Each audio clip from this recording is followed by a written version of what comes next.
Assalamualaikum warahmatullahi wabarakatuh. Pada pertemuan ke-11 kali ini, kita akan belajar mengenai struktur kelembagaan kelompok tani, sistem kerja penyuluhan, dan profil kelembagaan penyuluhan pertanian di Indonesia. Apa saja pokok-pokok bahasan pada pertemuan kali ini? Yakni yang pertama, struktur kelembagaan kelompok tani, yang kedua, sistem kerja penyuluhan, dan yang ketiga, profil kelembagaan penyuluhan pertanian di Jawa Tengah dan Indonesia. Kita masuk ke pembahasan yang pertama, yakni struktur kelembagaan kelompok tani. Berdasarkan Undang-Undang Sistem Penyuluhan Pertanian, Perikanan dan Kehutanan atau SP3K yang disahkan DPR RI, dimaksudkan untuk memperkuat keberadaan dan fungsi kelembagaan penyuluhan pertanian yang baik di pusat maupun di daerah dalam memfasilitasi petani dan pelaku usaha pertanian lainnya dalam mengembangkan usahanya untuk meningkatkan produktivitas dan pendapatan.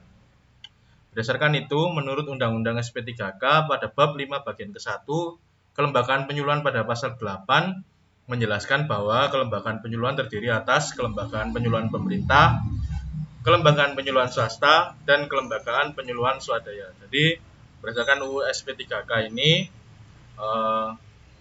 kelembagaan penyuluhan terdiri atas 3, yakni penyuluhan pemerintah, kelembagaan penyuluhan swasta, dan kelembagaan penyuluhan swadaya. Kita akan bahas satu persatu.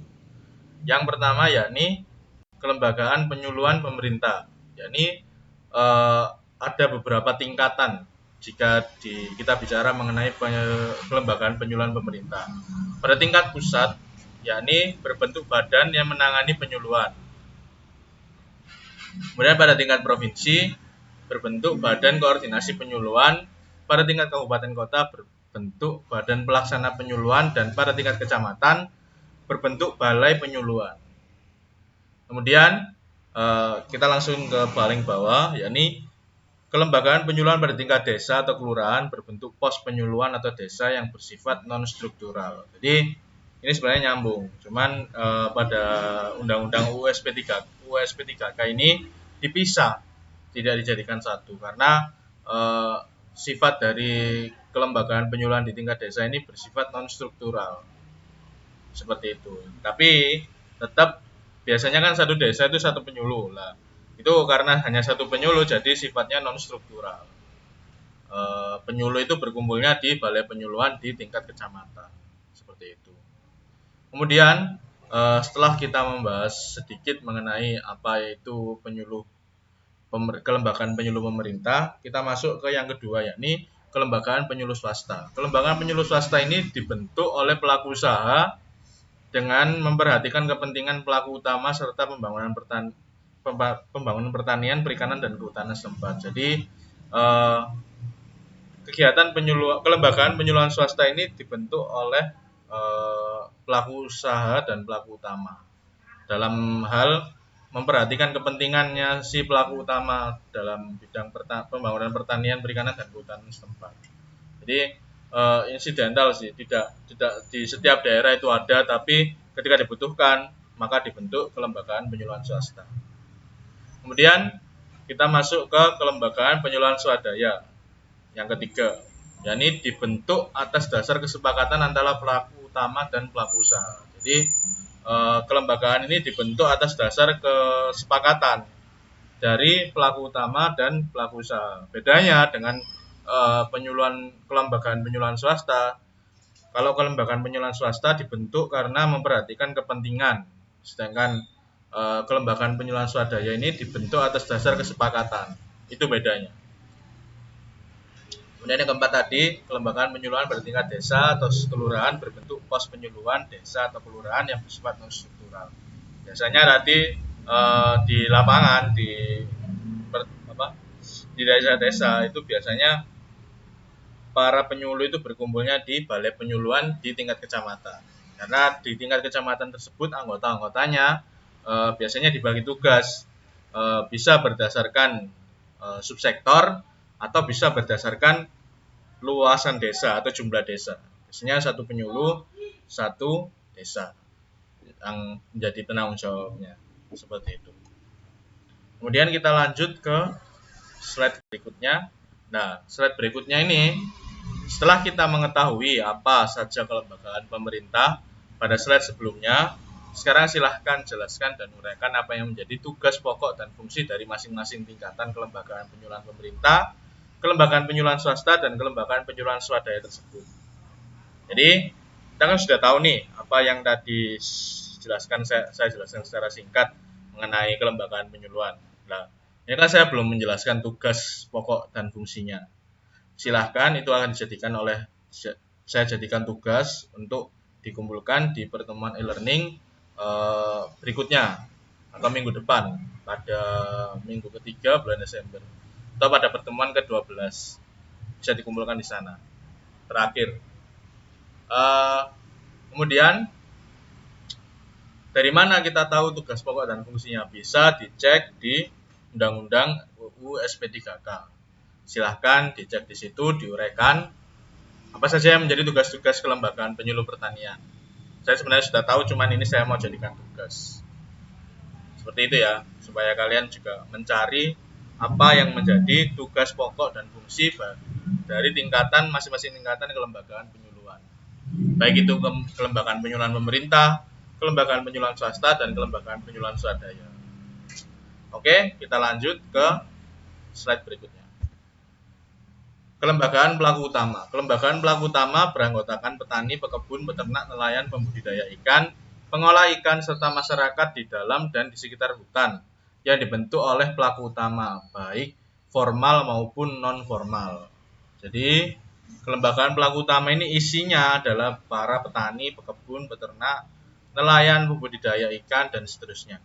Kelembagaan ini mempunyai fungsi sebagai wadah proses pembelajaran, wahana kerjasama, unit penyedia sarana dan prasarana produksi, unit pengolahan dan pemasaran, serta unit penunjang. Kelembagaan pelaku utama dapat berbentuk kelompok, gabungan kelompok, asosiasi, atau korporasi. Kelembagaan ini difasilitasi oleh dan diberdayakan oleh pemerintah atau pemerintah daerah agar tumbuh dan berkembang menjadi organisasi yang kuat, mandiri, sehingga mampu mencapai tujuan yang diharapkan oleh para anggotanya. Jadi sebenarnya ini sudah sempat kita bahas pada pertemuan ke-9. Silakan dicek kembali di pertemuan ke-9 sudah dibahas mengenai kelembagaan ini. Cuman di situ bunyinya adalah kelompok tani, gabungan kelompok tani, dan sebagainya. Di sini bunyinya adalah kelembagaan. Sebenarnya kelembagaan dan kelompok tani itu ya satu satuan yang tidak bisa dipisahkan. Tapi karena kita mempelajari kelembagaan pada pertemuan kali ini, kita fokus ke kelembagaannya. Seperti itu. Kita lanjutkan ke sistem kerja penyuluhan. Sistem kerja penyuluhan. Pendekatan pembangunan dilakukan dengan meningkatkan kualitas sumber daya manusia sebagai pelaku utama pembangunan pertanian, yaitu petani, pekebun, peternak, dan beserta keluarga intinya. Peningkatan kualitas sumber daya manusia tersebut diupayakan antara lain melalui penyuluhan pertanian. Salah satu pendekatan dalam penyuluhan pertanian adalah dengan menggunakan sistem kerja latihan dan kunjungan. Nah, sistem kerja latihan dan kunjungan ini juga sudah pernah kita bahas kilas, mungkin hanya satu slide di pertemuan ke-9. Kita akan membahas lebih mendalam di sini. Kemudian, sistem kerja laku yaitu pendekatan penyuluhan yang memadukan antara pelatihan bagi penyuluh sebagai upaya peningkatan kemampuan penyuluh dalam melaksanakan tugasnya yang ditindaklanjuti dengan kunjungan kepada petani atau kelompok tani yang dilakukan secara terjadwal. Sistem kerja ini didukung dengan supervisi teknis dan penyuluh senior secara terjadwal dan ketersediaan informasi teknologi sebagai materi kunjungan. Sistem tersebut sangat efektif dalam meningkatkan pengetahuan, sikap, dan keterampilan petani, sehingga pada tahun 1984 Indonesia menjadi swasembada beras. Jadi sebenarnya sistem kerja latihan dan kunjungan ini sudah mulai diberlakukan sejak 1970-an. Sudah kita pelajari pada pertemuan-pertemuan yang sebelumnya, silakan bisa dibuka kembali. Jadi pada 1970-an ini sistem ini mulai digunakan. Kemudian hasilnya pada 1984 Indonesia berhasil melakukan swasembada beras. Jadi itu adalah hasil dari proses kegiatan sistem kerja laku ini. Apakah sekarang masih digiatkan sistem kerja laku ini? Saya rasa masih, tapi tidak semasif terlebih dahulu, semasif sebelum-sebelumnya. Kemudian kita lanjutkan. Adapun aspek positif sistem kerja latihan dan kunjungan ini ada 6 poin. Yang pertama yakni penyuluh pertanian memiliki rencana kerja dalam setahun. Penyuluh pertanian mengunjungi petani secara teratur dan berkelanjutan. Penyuluh pertanian cepat mengetahui masalah yang ada di petani dan cepat memecahkannya. Penyuluh pertanian teratur mendapat tambahan pengetahuan dan keterampilannya. Penyuluhan dilaksanakan melalui pendekatan kelompok serta penyelenggaraan penyuluhan mendapatkan supervisi dan pengawasan secara teratur yang dilakukan oleh penyuluh pertanian senior. Kemudian, penerapan sistem kerja laku ini diharapkan dapat meningkatkan motivasi penyuluh pertanian dalam melaksanakan fungsinya sebagai pendamping dan pembimbing petani, serta menjamin kesinambungan pembinaan penyuluh kepada petani dalam melaksanakan kegiatan usaha tani yang lebih baik sehingga dapat meningkatkan produktivitas dan pendapatannya. Itu adalah aspek positif dari sistem kerja laku. Kemudian, sistem kerja laku bertujuan untuk meningkatkan kinerja penyuluh pertanian dalam melaksanakan pendampingan kepada petani. Yang kedua, meningkatkan kemampuan petani dalam meningkatkan pengelolaan produksi, produktivitas, dan pendapatannya. Dan yang terakhir, yang ketiga, meningkatkan kualitas penyelenggaraan penyuluhan melalui sistem kerja yang terukur dan terjadwal. Nah, itu adalah tujuan dari sistem kerja laku. Kemudian, prinsip dari sistem kerja laku didasarkan yaitu pada prinsip, ada 4 prinsip. Yang pertama, keakraban, keterpaduan, faktual, dan berkesinambungan. Keakraban artinya adanya terjalin hubungan yang akrab antara penyuluh pertanian dengan petani atau kelompok tani. Keterpaduan artinya keterpaduan antara pelaksanaan pelatihan penyuluh dengan kunjungan kepada petani atau kelompok tani. Kemudian yang ketiga, faktual, yakni materi yang disampaikan merupakan kebutuhan petani atau poktan dalam pengembangan usaha taninya. Dan berkesinambungan, yakni pelaksanaan pelatihan penyuluhan dan kunjungan kepada petani dilakukan secara terjadwal sesuai dengan rencana kerja penyuluh dan perencanaan kelompok tani. Jadi 4 prinsip itu penting dari sistem kerja laku ini. Ada keakraban, keterpaduan, faktual, dan berkesinambungan. Keakraban artinya terjalin hubungan yang akrab. Terpaduan pelaksanaannya secara terpadu antara penyuluh dan petani.